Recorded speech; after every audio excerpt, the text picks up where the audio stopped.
Good evening, good evening. Welcome everybody to tonight's webinar. We're going to wait a minute as I see people are coming in second by second, filling up the room. We are happy you're here tonight. Hopefully we'll give you lots of good information and answer a lot of your questions. And we'll do introductions in a second once we get to a certain plateau. It's still ticking up on a pretty good clip, but it starts to level out within about a minute. And everybody gets in the room. All right.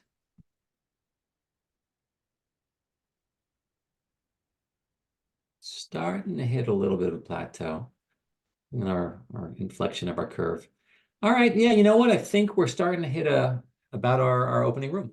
So everybody, good evening, good evening. Welcome tonight to our discussion of standardized testing in 2024, talking about timelines, talking about choosing tests, preparation for tests. I'm Jed Appleruth, the founder of Appleruth Tutoring Services, and I'm here with my friend and colleague, Mr. Matt Kiesner. Hey, Jed, happy to be here. Yeah, Matt is the man. He has been studying this content for well over a decade. He's written our books, our practice tests. He knows this test back and forth better than I do, actually. Tests. Yes, he knows these tests and other ones too.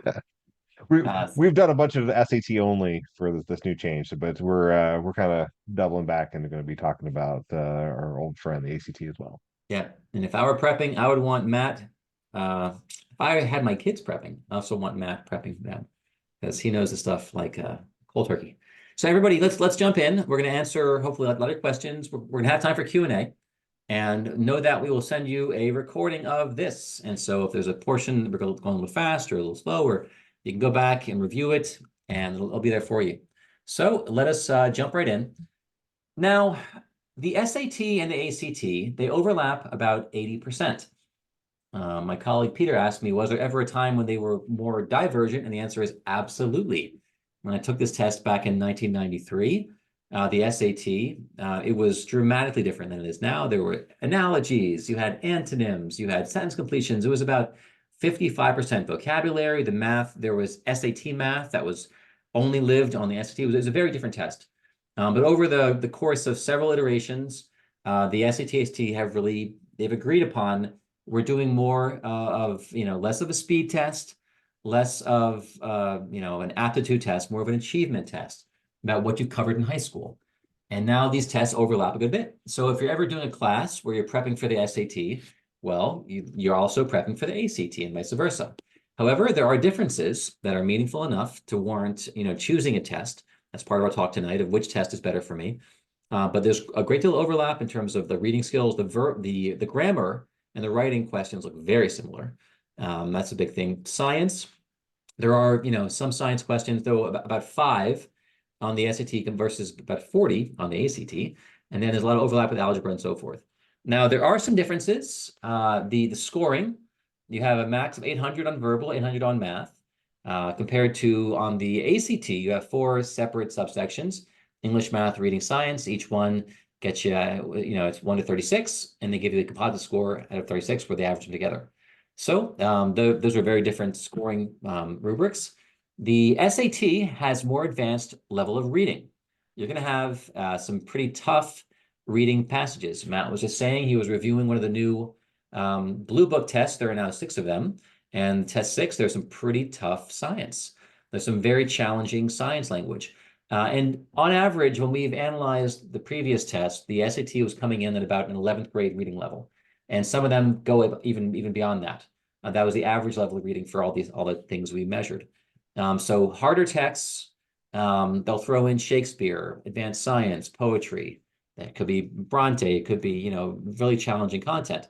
The ACT, the level of reading is around a 9th grade level of reading. So it's a couple years earlier. However, they have more advanced math, and they have a standalone separate science section, which is, 40 items, and it requires some outside knowledge of science. So I think there's a little bit more of a STEM focus with the ACT just based on the division of the test, and there's more of an advanced reading focus for the SAT. That's one high-level distinction somebody asks you. Structurally, you now have these, different assessments where the SAT, you're going to have your 2 modules of verbal, a 10-minute break, and then 2 modules of math, and you're done. That's it. And the entire administration, testing time is 2 hours and 14 minutes. With that 10-minute break, it's 2 hours, 24 minutes, which means people walk in there at 8 o'clock. Some of them are done before 11. Some of them are done at 11:15, 11:20, depending upon the line getting in and the queue and, and so forth. But it's a short test. And that's one of the reasons we're seeing a lot more action with the school day testing, where schools are going to administer the test to their own kids. They start the test at 8:30, and again, the kids are done by 11, on to the next class. So it really is much less disruptive. A few years ago, when we had the full SAT plus the essay, it was a 5-hour test, and you started at 8 o'clock and you leave at 1:20. And so you were confounding issues of, focus and attention and mental endurance. But now that goes away. Now it really is short and sweet. Do you know it or not? It's also less of a speed test. The ACT, you have these 4 big blocks: big block for reading, English, a little break in the middle. Then you have your math block, your science block. And then some kids are going to get this experimental block at the end for 20 minutes, where they're going to be pre-testing questions for future assessments to make sure there's no bias in the questions, to make sure the questions are calibrated, and they understand if they're easy, medium, or hard questions. So they build a test that has the right balance of easy, medium, hard. So those are the 2 differences in structure. Now, the digital SAT is a sectional adaptive test. These sections, you have your baseline module for verbal and math, and then based on your performance on that module, they're going to kick you into a harder or an easier module. So it's a dynamic test that adjusts based on your performance, but it's by section, not by item. The GMAT goes every item that it changes. If I do right or wrong, it's called item response theory. It keeps changing with every item. This is section based, so I can go back and forth with my section, change answers. At the end of it, though, it grades me and it kicks me out into a easier or harder. If I get about 2/3 right, I'm going to the hard one. If I get below 2/3 right, I'm going to the easier one. And that is a key distinction. The ACT does not have that. It's a static test, doesn't change. It's fixed in form, and you're going through from your reading to your writing to your math, your science. All right, so dynamic versus static. That's one key difference. Time per question is a profound difference. The College Board, they were talking a big game about making it less about speed. The ACT is known as a speed test, and in the parlance of psychometrics and testing, that if you had more time on the ACT, typically you would do better, which is why the accommodation for extra time is actually more valuable on the ACT. If I give a kid time and a half, double time, triple time, they're going to be able to solve a lot more items on the ACT. That is not the case as much on the SAT, and especially given the changes they've made. And there are some caveats there, because the most recent test in March, some kids ran out of time, especially on the harder math section, which Matt will cover that. But the psychometricians who were working on the test, they actually did a bunch of pre-testing, and they realized if we cut a few more items off verbal and cut a few more items off math, the vast majority of kids are going to finish for the SAT. And so they said, you know what, let's reduce the number of items, give kids more time per item, and then it's less about a speed. So on the digital SAT, looking at the reading, writing, and verbal section, you have 71 seconds per question. Compare that to the ACT, where it's 44 seconds a question. And then also the math. For the digital SAT math, you have 1:35 per question, compared to 1 minute flat on the ACT. So you have 60% more time per question, which is like getting a whole accommodation for time and a half. And that's why a lot of kids, if you don't have time and a half, the pacing is just more gentle, full stop on the SAT. Even if, some kids didn't finish in March, on average, we're seeing a lot more kids finishing the SAT than the ACT. All right. And this was a caveat. Matt threw this in, that on the most recent test, if you go to the harder modules, especially for math, we saw that some kids in March did not finish, whereas they were finishing on their practice tests in the Blue Book and so forth. And also, there were some kids, a smaller number, had struggled with that verbal section, again, with some of the really challenging verbal passages for the reading and writing. So pacing is still important. And you have to understand that there's going to be a shift from your baseline section, which is a nice mix of easy, medium, hard, to the hard module, which is a lot more hard items. So you have to pace differently. And there's a slide coming up about that distinction. Here is one profound distinction, that the number of items you need to get to the answer. When it comes to the SAT, number of questions, if you add up to the 2 verbal modules, even with their experimental items, is 54 items to give you a verbal score. Compare that to the ACT, where they need 115 items to give you the same verbal score. And one of the reasons is this dynamic model that if I do really well on the baseline, I'm going to go to the hard module. And the assumption is, because I only missed a small handful of questions, they're not going to give me all the easy questions. So those just go away. And in a similar fashion, if I do the baseline module and I struggle some, they're going to put me in the relatively easier module, and they're not going to feed me all the really, really hard items, which chances are I'm not going to get unless I guess randomly. And so by eliminating the easier questions for the really advanced students and the hard questions for the lower level students, the test becomes more efficient. I can get to the same answer with fewer items. That is the absolute beauty of adaptive testing, why I think it's the future of all assessment. And the classical model of testing, I had to ask a huge spread of questions, a bunch of easy ones, a bunch of middle ones, a bunch of hard ones, but many of those items really weren't that predictive or helpful for students on different parts of the scoring spectrum. All right, Matt, you are the man. Yeah, so thanks, Jed. We're going to talk about get into some more of the specifics and a comparison of parts. And we'll start with math. Both the SC and ACT have different what do you see first? But we'll start with math. I think that's where I think a lot of people are going to make the determination for one or the other. So on the ACT, you see that there is a good spread of information on there. There's definitely gonna be some algebra and advanced math, but only about half of there.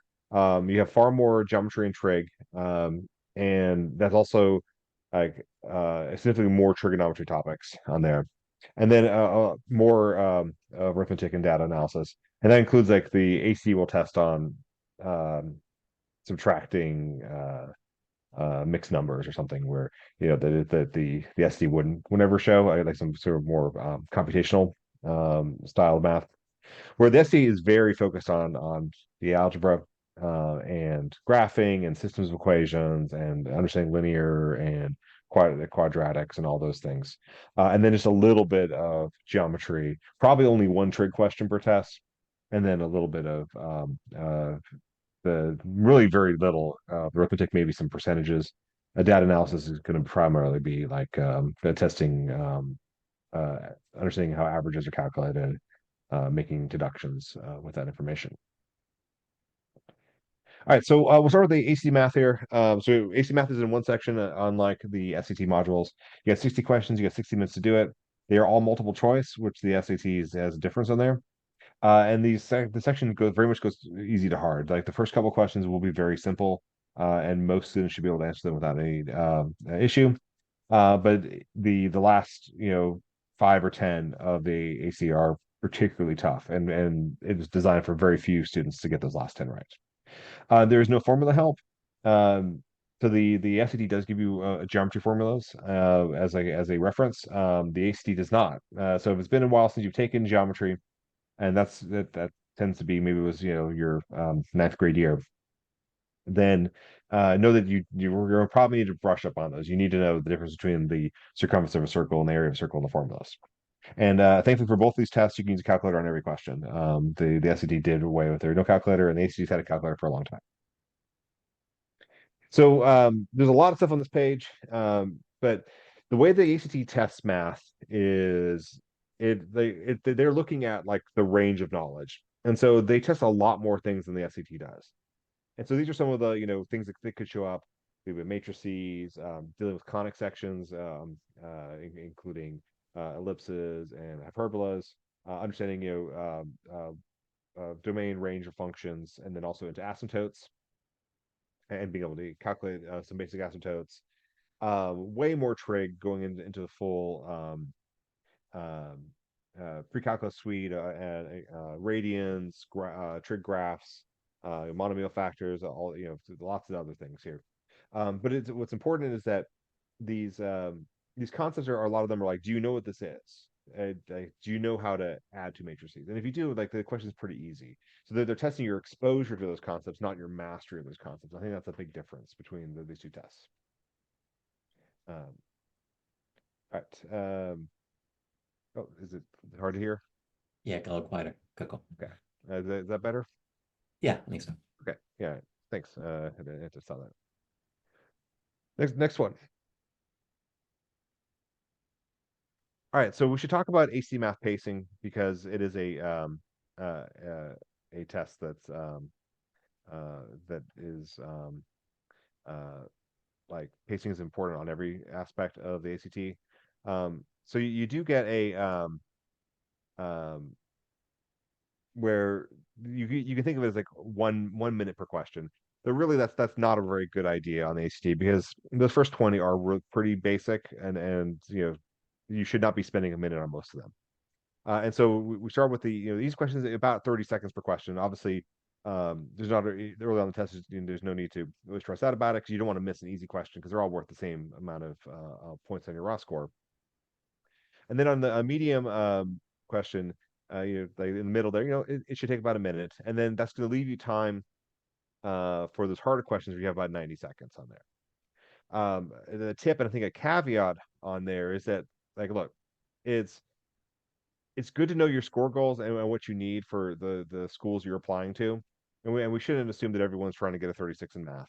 Um, like if you want a 27, which is a good college bound score, or 25 or 20. I mean, some students are shooting for a 20, right, to open up some doors.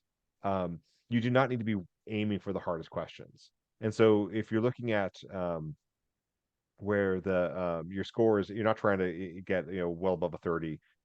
It may make sense actually to use that time to make sure that you get all the easy questions right and feel confident on them, and get to the medium questions, and then recognize you can just guess an answer on the hard questions anyway, and you kind of shift that time, because you don't need to hit question 60 and answer it to get a really good ACT score on there. I think it's important to recognize those differences. Okay, so we got on the SC math, we have those two modules, right? So we got 35 minutes for each of those to answer 22 questions. So that's far fewer questions in total. The questions will go easy to hard, just like in the ACT for each module. And then obviously the second module will kind of it will recalibrate depending on how you did on the first. One difference is that the SAT is going to have mostly multiple choice, but also some student produced responses. And this is where you're going to type in a response. And these will be, it could be, a whole number, positive or negative, or it could be a fraction, but you won't have to it's not going to be an expression. It will be something in terms of X, or or have like a square root or anything. It's all like basic, that kind of typing in there. And one of the best features of the new SAT is that it does allow you to have Desmos. So Desmos is a graphing calculator that is built in, and you can access it in Blue Book.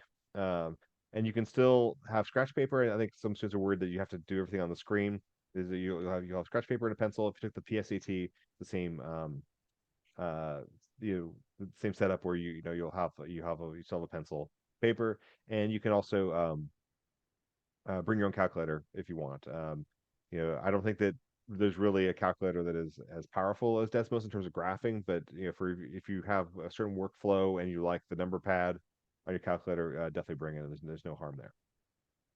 One of the changes on the SAT is that there's less reading on the new SAT, far fewer word problems, and they've tried to get rid of any sort of extraneous, just kind of like the fluff of a word problem. Where in comparison, the ACT will ask ridiculous word problems and tell you a story about someone going to a carnival and how much money they spent on the rides, and you have to figure out something. And the SAT would never ever do this. If they have word problem, it'll be based on something of science, or understanding an empirical study, and not just like kids in a playground or something like that. They've definitely have narrowed that. So this you will also have to deal with not necessarily the hardest questions, but just that, yeah, really, so and so's planning a garden and they need to figure out how much fencing they need, that kind of stuff on there. So on that SAT, you really got to know how to use Desmos and get fluent on that. The greatest thing is that Desmos is completely free. You can access it tonight at desmos.com. It is, and it loads in the browser. We'll load on the phone, and it allows you to solve algebra graphically by seeing intersections of things, seeing solutions, seeing there. So got like a little example. I don't want to go into too much stuff tonight, but we got a system of equations question, and so we got these two systems, and we're looking for the value of y for the solution. Now, if you have a graphing calculator like a TI-84 or something similar, you would typically have to say y equals, and then notice that they're not in that form. But Desmos doesn't care. You can put anything in Desmos, and so we actually can solve this graphically on the next slide. As you can see on the on the left there, those two equations have just been typed in, um, and you don't have to like isolate for those. And then if a system of equations on a graph is where they touch, that is the solution. And so it's the x and y pair. And so the question asks for y, and so we see that it is at the when x equals 5, y equals 3. So our answer would be 3 for that question. All right, so we'll move on to the reading part on here. So the ACT reading you got 35 minutes to answer 40 questions based on 4 passages. So that's going to be pretty fast reading. The passages are about 800 words each, and it's always going to be a literary narrative, and then a social science passage, a humanities passage, and natural science, and it will always be in that order. They're very consistent. One of those will be a comparison passage, so there will be 2 different authors, but it won't be any longer. It'll just be 2 shorter passages. The good news of the passages are they're contemporary writing, and some of the magazine articles, some of you could read like in Scientific America or Time Magazine or something like that. It's not going to be really old. The literary narrative is not going to be 200 years old or anything like that. So really on the AC reading, timing is the name of the game. You have 8.5 minutes per passage to answer all the questions. And that's not a lot of time. So the best strategy is always going to be to read the passage first, and we like to talk about active reading, leaving notes, annotating, because you only have time to read it once, and so you need to leave those marks on there, and then go work on the questions. One of the worst things you could do on the ACT would be to try to use the questions to answer the passage, because they don't go in the order, and so you'll be jumping all around the passage, and you may get all the first questions right on the first passage, but you probably won't get to the 4th passage because have used up your time. All right, so the SAT it's been a big shift with this new digital test. So instead of having a long passage and then a chunk of questions, it's now one short passage, no more than 150 words, and it might only be 50 words. It might only be 2 sentences, and one question, and then you move on to a new passage. So they're not testing the working memory of keeping multiple paragraphs in your head, and you're really kind of focusing on one exercise.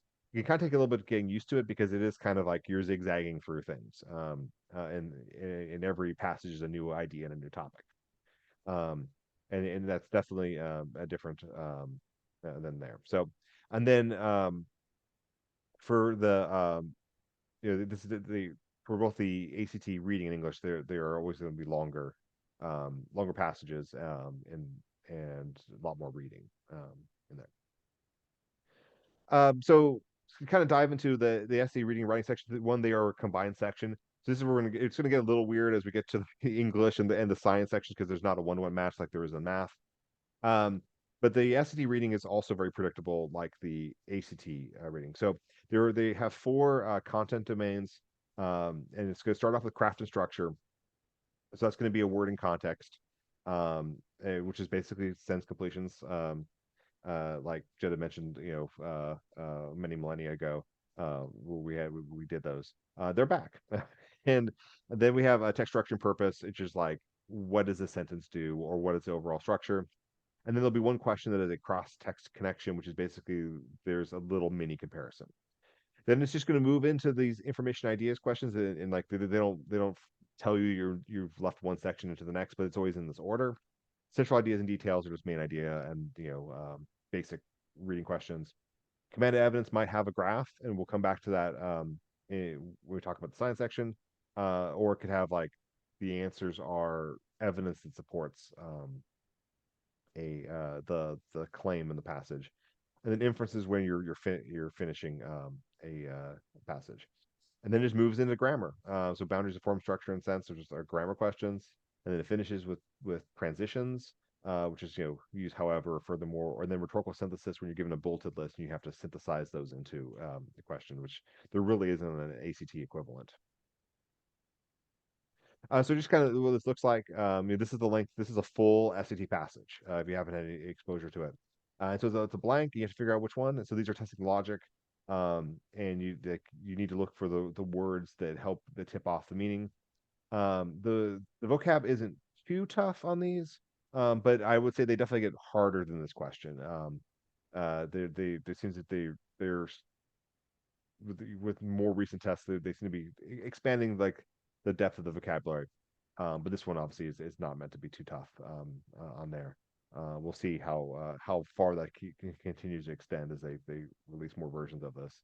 If it would become a necessity to do vocabulary studying for students again. I mean, they promised that we were done with SAT words, so it would be interesting if they go back on that. I've been writing a list, and like the words are getting a little. They're definitely they've notched up a level of difficulty. I'll say that Gotcha. from what I've seen. And then another, I think, so here's inference question. So you have a passage, and then the questions, which logically completes it, and so you got like here we're using logic, and there's definitely no questions like this on the ACT. The ACT questions don't have to ask you to finish a passage. But we're gonna you play with logic and look for like the clues in there so that you can make a reasonable conclusion to the passage. All right, and so kind of transitioning to that is like talk about the grammar part of this. So the ACT English is a separate section. It's the first section of the ACT. You got 45 minutes for 75 questions. That's a lot of questions and not a lot of time, but a lot of the questions are really easy and they don't take more than a few seconds to answer. So the questions are embedded into a long passage. There's 15 questions each, 5 passages. Passages are very easygoing. It's a lot. They're like might be first person, and it might be like, I went to the farmer's market, and let me tell you about the cucumbers I found. And like that's the passage. Like they're very personal, informal writing. Or they'll be like, did you know that Evel Knievel jumped across the Grand Canyon? Like it's just stuff like that. Very easy stuff. Um, but it is going to test a wide variety of grammar, as well as like the tone and quality of the writing. Like, does this make sense? Is this valid? And so there's a lot more question types on there, but a lot of them are really easy. A lot of them, these questions can be solved with very very few steps. So that's the writing section, and they call it English on the ACT. They call it writing on SD, we're talking grammar here. So it is part of the reading in each reading and writing module. It just goes the questions just start with those. They don't. There's no stop gap in there. And it's about maybe a dozen questions per test, maybe fewer. It's going to focus primarily on punctuation and clauses. So those boundary questions. Then you have some verbs, possessions, and modifiers. All that stuff is also on the ACT, but the ACT has more lots of other stuff. And then we also should count the transition questions because there are definitely transition questions baked into the ACT as well. We have to figure out which word makes sense. But I think also because there are fewer questions, there's less really easy questions. And they've gotten very clever about how they test clauses. I work on the curriculum team. We just made a packet of really tough boundaries stuff because our tutors were asking for more practice on there. So it's definitely I wouldn't say that those questions are real easy on the writing section. Okay, so let's talk about science. The SAT does have some science on there. It is mostly in the reading section. There are going to be some graphs or tables, though they actually say that they'll be rather basic. Like they won't have something that has like a really complex graph um, on the reading section. But there are like ones where you like they can still be tough where you have to kind of really put together the claim that someone makes and then take the information like the data and then say how does this data support the claim, and then those can be tough. But it's oh we got the sneeze. Oh, excuse me. Yes. Um, thank you, Jen. The I couldn't grab the mute button fast enough for myself. Um, there's only about 5 of these questions across the whole test, and there also might be some questions that are like if there's going to be a word problem in math, it might be science based. It might be like talking about like unit conversions in something in chemistry or something where like there's you have to, kind of understand like what's going on in the scientific realm in order to do the math. Well, the ACT's got a whole other math section, or sorry, a whole science section. It's the final section of the test, before, not kind of the experimental thing. Again, 35 minutes to answer 40 questions. It is testing your ability to stay focused on a long testing day. And specifically in there, it's about like your science fluency. It's your ability to make deductions based on stuff you've never seen before.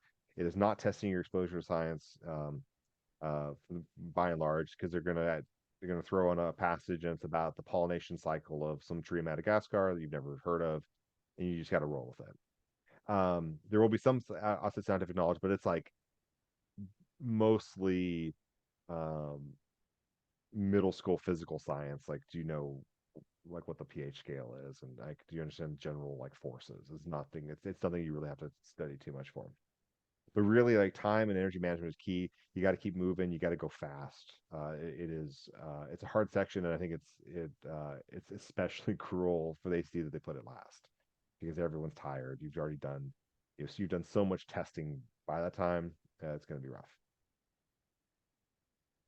Jed. Okay. And so the question now, Matt has laid out for you these differences, similarities in terms of content, but differences in delivery, pacing, number of items, and distribution of content. So now the whole thing is, well, what's the path for me? Should I go for the SAT? Should I go for the ACT? How do I think about this? And part of it, thinking about some of the, one distinction, which really is not a big deal for kids, is the fact that the SAT is digital on a computer. That kids are down with that. It's not an issue for really anybody I've talked to. And the majority of kids, we had, 1.8 million kids take the PSAT. If you had the PSAT, it's the exact same structure and timing as the SAT. So if you took the PSAT, guess what? You took the SAT. The scoring is a little bit different. The scale is at a 15, 20 versus 100. And then that's really, there's a little bit of content missing. Some of the hardest, like the circles or some of the hardest trig or some of the hardest science lives only on the SAT. Otherwise, you've taken it, you've seen it. It's not really novel for the majority of kids in the country. Now, the ACT, you got your Scantron, you got your bubbles. There is a computer-based option, but it's pretty much worthless.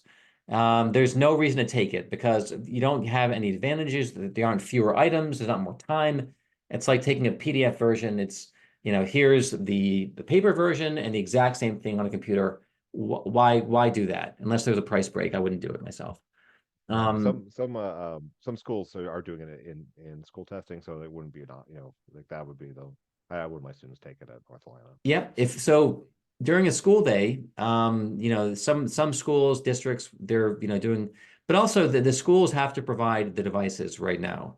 That's one distinct. The SAT lets kids download the Blue Book app and take it, but you have to go into a school and they have to have the computers available, whether they have a bunch of Chromebooks or whatever it is to administer these tests. Or 2005 computer lab. Or 2005 computer lab, that's right, with your laser discs and everything else back in the day. Now, there is a question. So we know that the module is adaptive for the SAT. And some kids ask, well, how do I know if I got to the easy or hard module?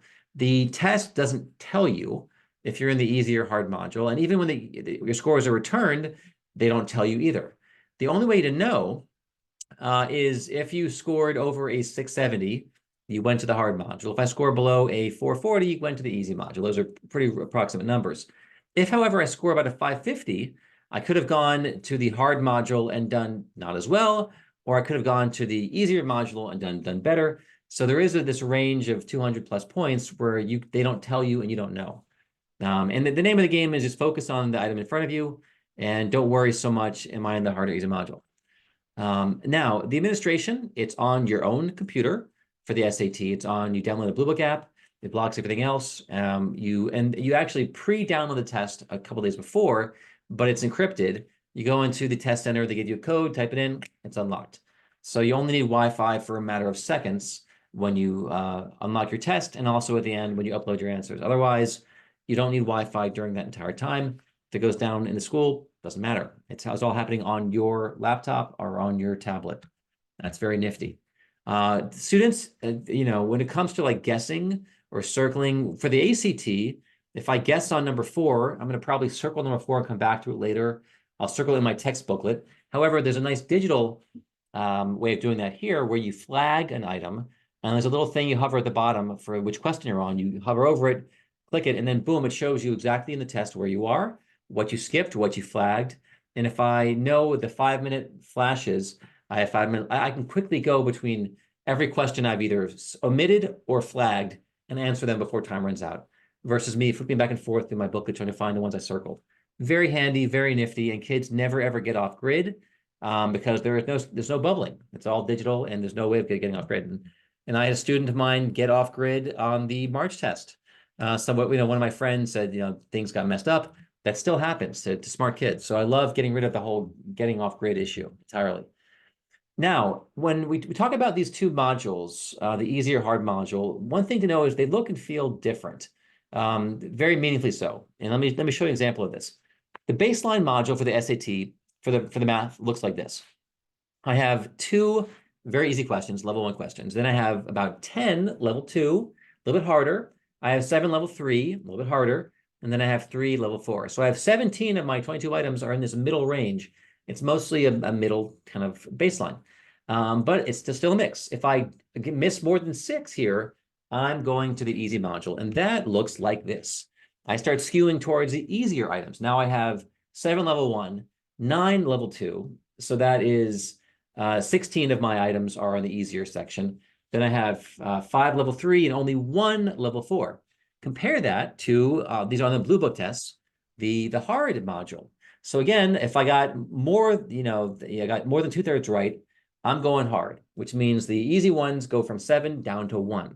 The level 2 go from 9 down to 4, but they start stacking my level 3s. I go from 5 to 12, and my 4s also go up from 1 to 5. So it looks very different.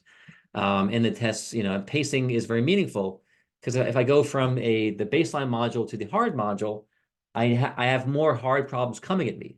So my speed, I have to modulate my speed to account for that difference in difficulty level on average.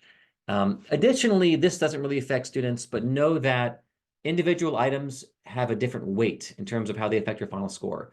It's algorithmic scoring, and they actually score it once the full population is in, and they see how many kids got this one right or wrong. They're going to go back and re-weight how much each item counts. And then this is a radical departure from the ACT, where it's 1 raw point converts to 1 scale point. It's very clean, very easy. But here, item, number 17 could be a lot more intense than number 12. And 17 is a more foundational concept. And so they're going to weight it 2 or 3 times more. And so that's one difference. That's also one of the ways they go from having the 115 items for verbal down to 54. And so that's one way of doing that, by weighting things more. Now, Matt, how do you prepare for this digital SAT? Yeah. So we'll keep talking about the SAT here. Yeah, so I think the first thing is to take a practice test on there and learn that format. On there, we need to update the slide because there are actually now 6 SATs on Blue Book, and that was just something that was announced last week. So even better. So you can do it on Blue Book, and admittedly, if you've taken the PSAT this year, then you already have Blue Book, and you already know, like as Jed had said, the structure and scoring is on there. To the item response score, and like, do not worry about which section you end up in or the adaptive. I would also not recommend that a student try to go towards, well, I should go in the easy math that I can get a bunch right on the second one. That is way too early in the game to try to do that. And I think to try to beat the algorithm, especially with how few times this has been administered, I think is a very dangerous game to play at this moment. And it's better to just try to, there's a question on the screen. Can you do your best to answer it? And then definitely get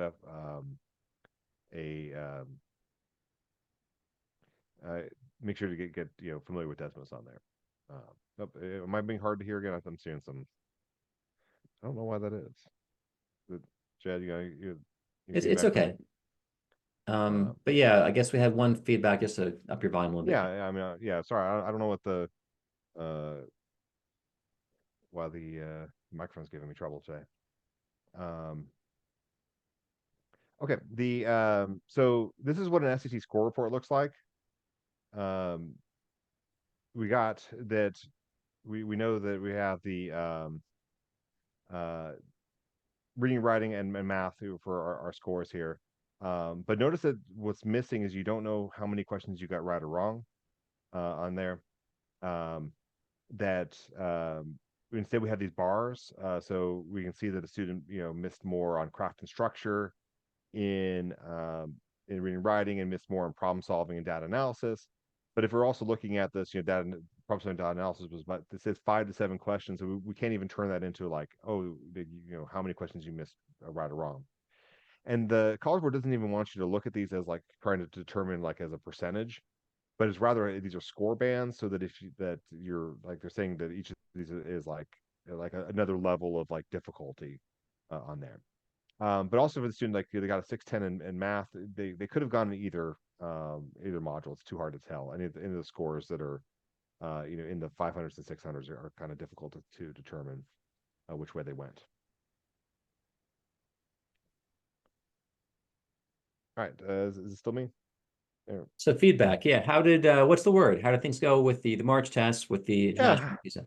I mean, so it's important that we've been doing this for internationally for a year. And so the international was like the test case for that. Um, and I would say that you know, it's very few issues on there. I saw that for the March test, College Board reported on that 99.8% of students were able to finish their test. And so they were like that's a pretty good success rate, and that also might be kid showed with 11% battery life or something, right? Because that's not really the College Board's fault, or something like a batch, right? Charge your laptops. Um, but what we have noticed is that there's been concerns about the pacing on the adaptive sections, especially the second module. More so on the math, but I think also a little bit on the reading, writing, and that it kind of changes your pacing. Where like you may have, um, like have 5 minutes left on that first module, but you may not have that same experience on that second module. Obviously, knowing how to use Desmos is really important on the math there.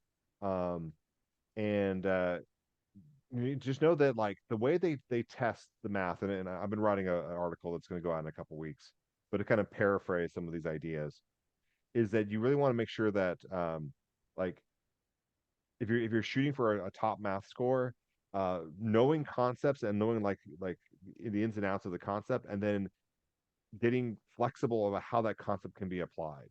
They're not testing like a kind of template problem where it's like, okay, like it's just like question 22 on the last second module of practice test 4. You'll see that one again.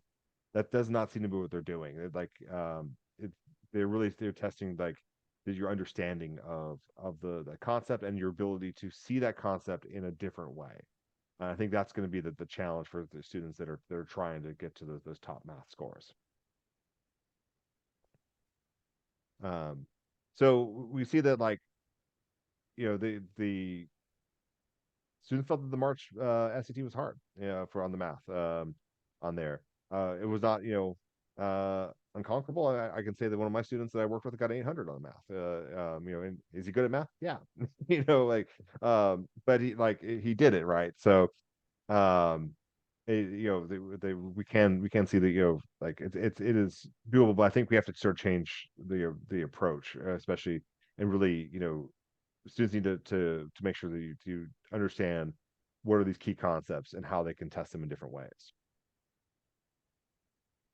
All right, so we got students, like students administrators like the new test. It's easier to do. All the pilot programs and it seems that like the SAT gambled, or the College Board gambled on this new SAT, and it seems to be working out. And more students like the experience, even if the math kind of slapped them around at the end of there. Um, all right, and why students like it? It's shorter, it's faster. You get more time for questions. You always got a calculator. Previously there was a no calculator version, and you're gonna get fast results. I was saying that they said 10 days, and if you count that they tested on Saturday, and then if you count Monday as the day one, you count 10 business days they delivered. So 10, how we think of days. They were on 10 business days. And that was their first test. They're talking about Yeah, eventually down to 3 days. There will be a right. point in time. It'll be a Yeah, fast turnaround. yeah, for sure. All right. What are we hearing from the ACT? Yeah, so ACT is kind of hanging back and seeing what happens. It seems to be their last big push didn't work for them, and they wanted section retesting. That honestly, the pandemic killed it more than anything else. Um, but so the ACT is offering more computer-based testing, but again, it is just the same as the paper test. The only difference is that you're clicking on the screen versus bubbling. There's no changes in experience. You don't get a cool built-in calculator. And they're doing some markets. I know that some test centers here in Atlanta are part of that, and then also school day testing may also not give you that choice. But we'll see. All right. Jay, do you want to tell them So, what to do first? yep. So to down to the end here, in terms of choosing, the name of the game for choosing is you want to have a dual baseline. You want to have a baseline test for the SAT. You could use the PSAT as a proxy, and then you want to take a practice ACT. And you can do that with Appleruth. We offer those on weekends and pretty much at your discretion. And you want to line up the percentiles because colleges do not care which one you take. And there are certain markets where kids are all taking the ACT, certain markets are all taking the SAT, certain markets, California, where fewer kids are testing. And so there really is no weighting or no preferring one or the other. So one of the heuristic is get your baselines and line them up and compare them on the scale of the SAT. If you get a score of like a 26, just type in the word SAT, ACT concordance, convergent comparison, it'll pop right up on Google because both the College Board and ACT, they've done these studies where they're having kids take both and they're concording them. And the name of the game is there's about 30 points of error on that scale for the SAT and the ACT in terms of if I guess right or wrong on a given day, my score could swing a little bit. That has no reflection of my actual ability. And so if you add up those two levels of error, beyond that, there is actually a difference. So if I get, let's say, a 1200 on the SAT, but then I get a 29 on the ACT, well, that's more than a 70-point spread. I'm better on the ACT. If I take it again 2 more, 3 more times, I should keep doing better on the ACT. That probably wasn't error. That probably wasn't just chance or randomness variations. So if, however, I'm in the range of indifference, which means I get a 1200 SAT and I get, let's say, a 26 or 25 on the ACT, then honestly, that could flip on a given day. Then you defer to which one felt better for the student. And students have a preference. Many of them do. So you know what? I like the way the math showed up on the SAT, or I really preferred the level of reading on the ACT and go with that. And it's hard to predict and say this kid will do better on this test until I give them an actual test to really find out. And about, half of kids, even, 2/3 will do about the same, but about a third of kids, they have an advantage on one or the other. And so they're just out of the gate stronger on the ACT, or they're out of the gate stronger on the ST. So that's the reason why having a dual baseline is very helpful for kids. And I think everyone should do it before starting prep in any area. Part of my doctoral research was looking at, kids who do better on tests. And it turns out that for the average student, kids who take it 3 times hit their best score. Some kids are 1 and done, and after that, it's diminishing returns. Some kids are 2 and done. But looking at tens of thousands of kids, those typically students do, after their first actual test, they do, better on often a couple sections, if on the ACT or, 1 section on the SAT, and then they'll often peak on their 3rd one with a little marginal improvement. And also, there's a thing called super scoring, which Matt will cover, where taking it more than once has real advantages. If there's even randomness, if I guess on 5 questions on this day, I get 3 right. On this day, I get 2 right. It's my random guesses, but that difference can add up if I'm looking at adding up my best math and verbal sections. So taking it more than once is pretty much a general good strategy for students and serves them well. Things that help kids do better, practice tests. You can't underestimate how important it is taking these things timed. Just doing it in the comfort of your, especially for the ACT, just doing practice by yourself is fine. Doing a test in your bedroom untimed, that's fine. But once I put a clock on some kids, it goes from like a 33 down to a 27 because timing is everything on the ACT. So practice tests with accurate, honest timing is very important. Spreading it out helps.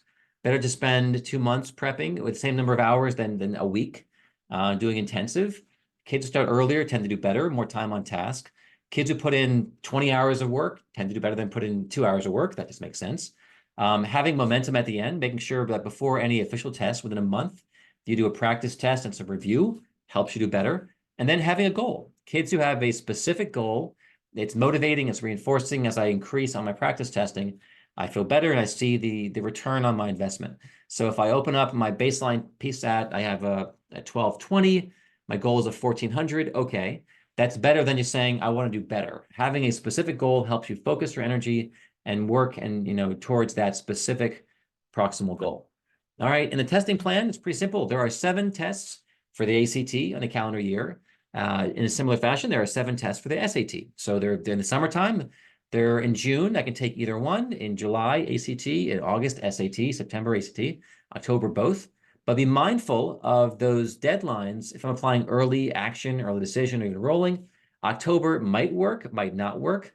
So there's some schools where the deadline for early is October 15th. And so they'll tell you our drop dead deadline is the September test, and that's it. So make sure you know your deadline if you're looking at applying early. Otherwise, if you're applying regular decision in January, you can have any of those tests up through December. And typically, so finding your 3 tests somewhere in that category. And different schedules make more sense. Some kids are super athletes and are on club teams, and they're going to be recruited athletes.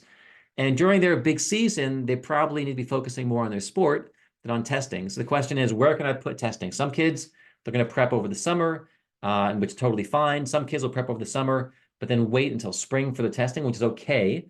They may do a big class, lock in one test in August, and then wait until March. Totally fine. Other kids may do some summer prep and then do a refresher and then start doing November, December, March. Some kids may do nothing until June, August, October. I've seen that for some of our athletes. Totally fine. And they do 3 in a row right there.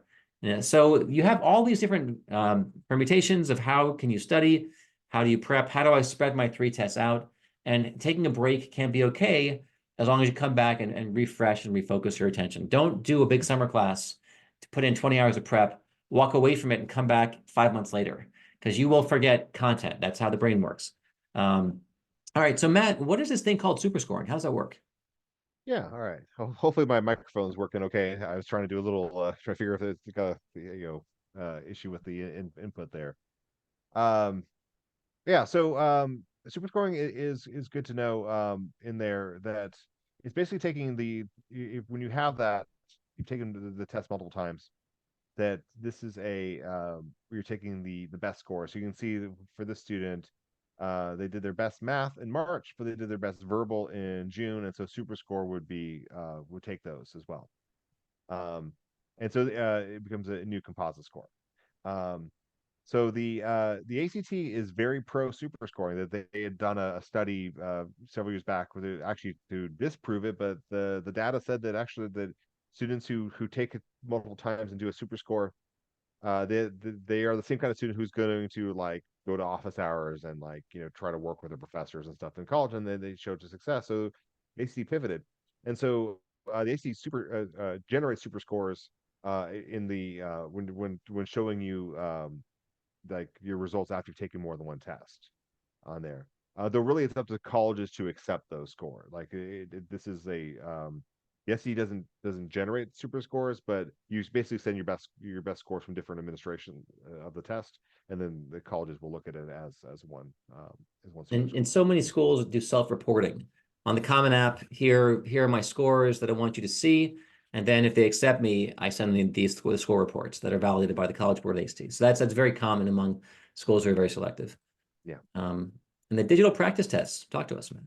Yeah. So obviously things have been changing a lot with the testing here, and I work on the curriculum team, so I can never tell you that it's been a big concern and a big push for us. So and we have gotten three of you know, digital SC practice tests that we can have, and anyone can take, one of them for free with all you need to do is you go to our website and then you sign up to take a practice test.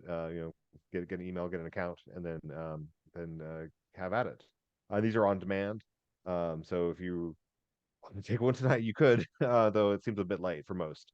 Um, and so one thing is that we're not just going to give you a bunch of bands. We're going to give you like a real breakdown of the analysis of like the question types you missed, and the easy, medium, hard, and we'll be a lot more um, transparent with those things, because we're not trying to do what the College Board does and have the sort of hard to understand algorithmic scoring. All right, now the question then becomes, after you do all this prep and you then take your test, and whether you're going to go for the SAT or the ACT, you have your score and you ended up, okay, I have a 1300. What do I do with that? Do I send it? Do I sit on it?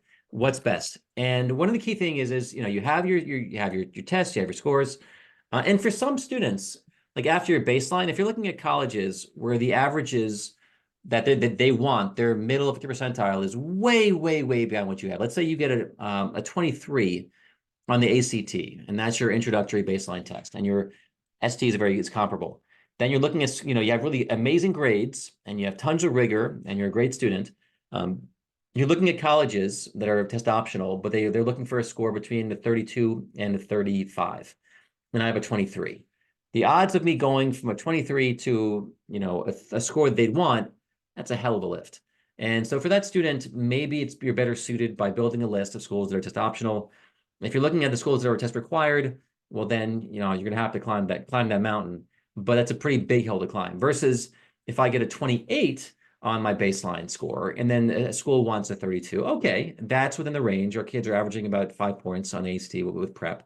So that's much more in the target. So that may affect if I prep or don't prep, if I look at a list of schools that are test optional, or I have some in there that are test required. But even schools that are optional, having a good test score can help you. And that's the whole thing. Well, optional means different things. Even many things are optional, but still meaningful and impactful. And one of my colleagues, Rick, gave a talk with us last week. He's great. Author, if you want, we did a webinar last week and it was fabulous. It's on YouTube with Rick. And he was saying, you know what, be mindful. If you're in the middle or, top half of testing, send it. I want that score. That helps us. But if you're in the bottom quartile, let's say you're applying to a school where the middle 50 percentile is a 1350 to a 1470, and you come in with a 1280. It's like, I probably wouldn't send that unless there's something really, really special about you. You're from a region of the country that's underrepresented. You're from like West Virginia or Alaska, or you're first generation. But if you're a standard academic kid without some hook that the school wants, then that 1280 is probably not going to help you if the middle range is really quite above that. So be mindful of those ranges. And as an example, so if you're looking at Colorado, they're, want to go to be a Buffalo, their mid 50 range is 1170 to 1380. And so if I score 1270 or above, send it. Can't hurt you. And obviously, the stronger the score, it's going to actually help you. It shows academic, ability, and you're ready for college level. If I get below an 1170, it's probably not going to strengthen my application. I probably want to go with my grades, unless, again, I'm first gen, or my high school, there's something called College Board Landscape. It's a tool which shows the average test score, the demographics for my school. And if I get 1160, but the average in my high school is a 1020, well, I did pretty darn good. And in that case, that score can help you. So it's understanding the context of your high school as well. Because they send with your score a school profile, and then the college can also pull up landscape and look at the demographics of your high school. Now, the gray area becomes in that third quartile. If I get a 1260, well, that's a lot closer to the midpoint. I might want to send that. Also, think about the sectional, the breakdown. If I'm looking at an engineering program and I have a really good math score in there, but my verbal is weaker, well, I still may want to send that. Let's say I have, a 700 on math, but then I have, a 530 in verbal. I'm applying to an engineering program. I'd rather have them see that 700 in math, which is, a top percentile score, even though my composite is in their third quartile, if that makes sense. applying to a STEM program. So that's part of the nuance of this. Do I send or not send? But we're also seeing a resurgence. There are a number of schools who are now going test required. UT Austin just went, and some of the Ivies, and we think UNC Chapel Hill will be going. We're having a meeting in May, and probably more of these flagship schools in and around the country are going to be going test required for some of the better state schools and schools that are more selective. All right, so we have a question from a parent, and now that's our deck. It's 9 o'clock. We're going to hang for a few more minutes to see if we can answer any of your other questions. So planning your test prep, tutoring for someone who will take the test a few times. I've heard 6 weeks to 10 weeks to prep, but you have to start prepping right after the first SAT to be ready for the second SAT. Well, let me turn that on its head and say, don't take an official SAT without doing some prep. That to me, don't waste one of your official ones. Do a practice test to get your baseline. And then, what's my goal? I got a 1250 on the baseline practice or the PSAT, and my goal is a 1400. Okay, so I'm going to prep. And I think 8 weeks to 10 weeks is pretty much standard for going in there, taking a 2 or 3 practice tests, doing some work. And then, that to me is an appropriate amount of work. And then, some kids fine tune between, test 2 and test 3. But you want to put in, the bulk of your prep typically before your first official test to really get you ready for a good, strong opening score, which is also motivating and reinforcing if I do well versus, if I put on work and don't do well, that can be a little bit demotivating for a kid. So I want to, go in there and have a good, strong first test after having put in prep and try to really cover the basis. Then you're going to fine tune from there as you're going for these marginal gains. Not, I would say never go in cold and take it. All right. Do you have a digital one pager that shows the differences between the SAT and the ACT? Allison, we have one of those, and we can send you, Peter, make a note to send Allison a digital copy of our comparison sheet, because that's hopefully very useful to you. Glad to help. Thank you, Allison. Yeah, and I think for one of there's Molly's question, like for my student, if a student takes the test in March, like I don't typically want to start prepping while we're still waiting for the scores. Like, just like if you run a marathon, it's like it's okay to take some time off, and I would always want to be responding to the scores, on there. Yeah, we got the people like the one pagers. We have a request for the one pager, Peter. Make a note. Maybe we can mail it out with the recording. But I think it's good to wait a little bit, wait for the scores to come back and see what they say. It would, what they reveal, and then we're going on to the next. It's just only with like a couple of the dates, with especially the May and the June, where they're pretty close to each other, and so it's going to be, like that's probably in the October and November, where like you're really kind of cutting it close. So what are the other questions, y'all? We have Oh, right. But there is a question in terms of sharing the PDF. We always share it with like our partners and independent consultants and counselors. Do we share the PDF digitally with parents? We hand them out a paper copy. Let's find out about that. But we'll do something to at least get, it could be we do some kind of watermark on it. It's on the website. I was looking for some stuff today. So right. It's on the website. There is a question with SAT prep. About how much can you increase your score, Matt? What's a typical increase for an Apple Ruth student on the SAT? Yeah, I mean, obviously we've had a change in the test, right?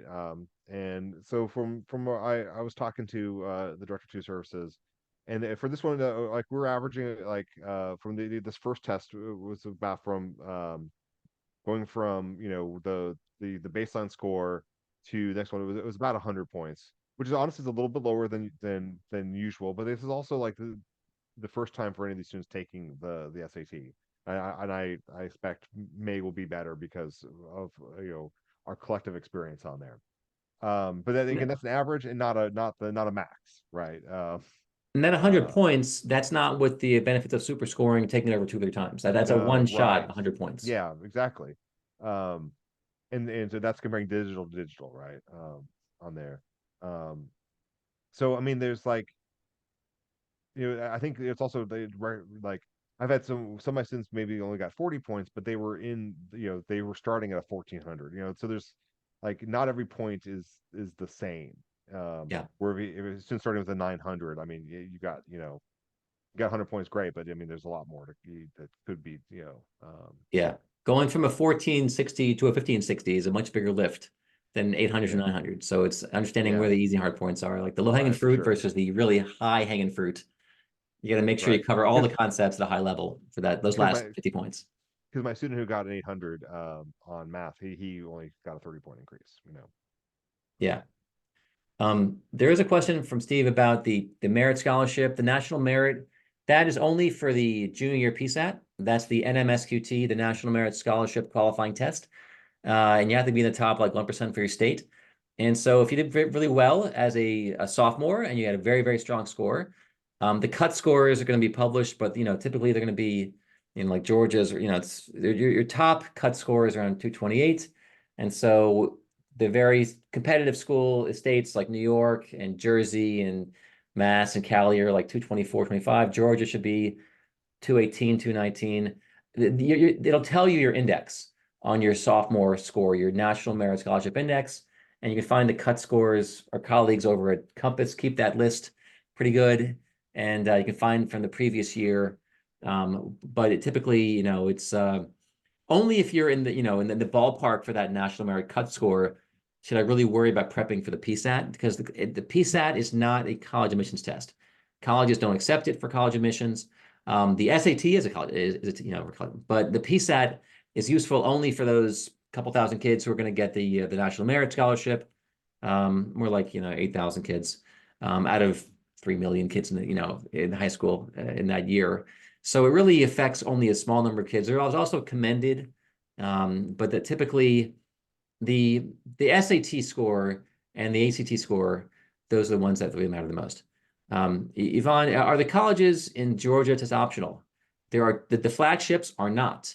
Back in October of 2021, actually they reinstated testing for all the Georgia schools, but then they dropped it except for University of Georgia and Tech. So our Yeah, flagship and schools Georgia College too, and in Georgia in Miller College. in So I Milledgeville. think, Yeah, are they still? I believe they are because they want to be in that top They want to 10. be, they're not even close to Georgia yet. They're more like Kansas State. But Yeah, Georgia they're tiny. College and State in Milledgeville, there was some ambiguity about that, but for sure, the top flagships, UGA and Tech, our best schools in the state, are required. Same thing with Tennessee, all schools are required. For Florida, all schools are required. University of Auburn, under a 3.6, test scores are required. And then you have the, Georgetown, Purdue, Brown, Dartmouth, Yale, MIT, UT Austin, and so forth. And there are more coming, I guarantee that. That's going to be as they have more data a few years past the pandemic, they're finally releasing their decisions. We'll have more coming. I think UNC Chapel Hill, I'm expecting them to be required within by May. But they're going to, have their meeting in May to determine if they're going to extend the waiver. They're optional because of the waiver. But the waiver probably should retire as the pandemic is done. What year should your baseline be completed? I have freshmen now. Matt, what do you think? When's a good time for a baseline? I mean, I would for I don't think there's a need for right now for the freshmen to to jump in and take this. What I honestly would do is assuming that the the freshmen are going to be in like be sophomores next year, and if they're doing a PSAT in October, because a lot of schools will do it for juniors and sophomores and freshmen, I would just have them try their best at the that October PSAT, and and look at that and see like, okay, does it make, do we want to start pursuing a AC option, and maybe the earliest would be spring of their sophomore year, and or the summer transition to try an ACT, because you want them to get more math. I think the hardest thing for a freshman is going to be just the level of math, and unless they're in a really um, advanced lane, and there are definitely those exceptions, right? The kids are taking pre-calculus and All freshman right. year, but that's not the norm. Everybody want to thank you. It's 9:10. We're going to get you a copy of this webinar. And additionally, we're going to send you, if you need help with this material, we've been doing it for 23 years. We're good at it. We have tutors, we have groups, individual, we have books we sell, we have self-prep. So any help you need, let us know. For practice tests, everyone gets a free practice test for the SAT or ACT. And so if you need help, give us a call. All right, y'all. Have a great night. Thanks for being here. Thank you.